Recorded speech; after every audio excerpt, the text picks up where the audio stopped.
Fandoms. They exist all over the world, but it is now nearly 2020, meaning fandoms have significantly changed thanks to social media.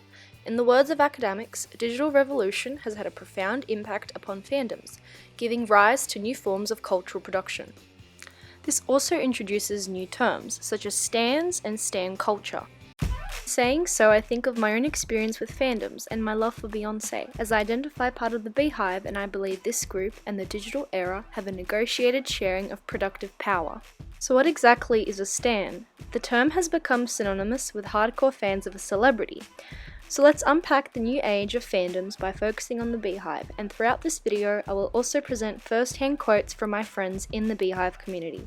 So like Beyonce would say, "The Beyhive is perhaps the most dedicated group of superfans on the planet, and in this new digital momentum of broadcast media has allowed continued online discussion, meaning fans are no longer isolated in their obsessions. Instead, they have a place to so-called meet and bond over their budding stan egos.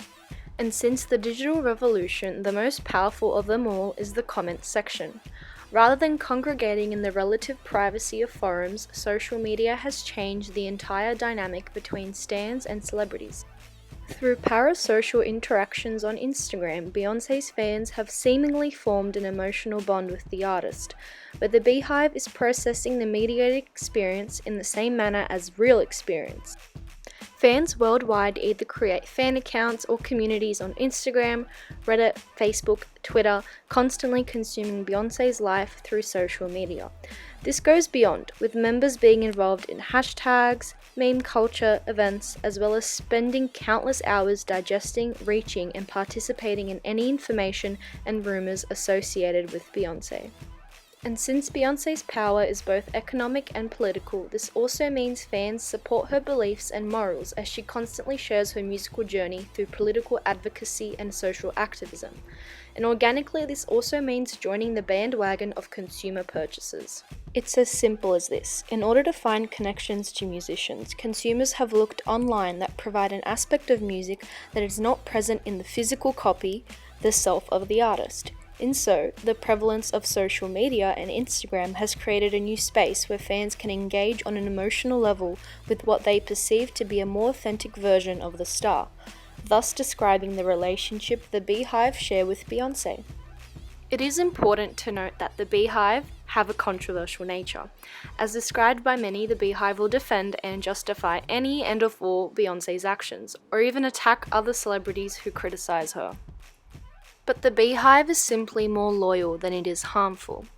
What lies at the heart of that protectiveness is an appreciation of Beyonce's efforts to shine light on many political, social, and creative aspects in our society. Just as Beyonce takes up space in music, film, fashion, art, and in some respects, politics, she gives us permission to do the same entirely on our own terms.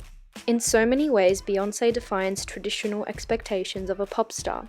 As a fact, both face-to-face and digital fandoms are as ridden with hierarchies, cliques, and conflicts as all social organizations, and so naturally the Beyhive represents the nature of such fandoms, but it is the desire for authenticity of pop musicians on Instagram that ties into larger notions of music and identity. The idea that music tastes abound with identity formation adds another layer to fan-artist relationships, as audiences have become encultured to online relationships. Overall, redefining fandoms in current society, welcoming a new age of stan culture for groups just like the Beyhive.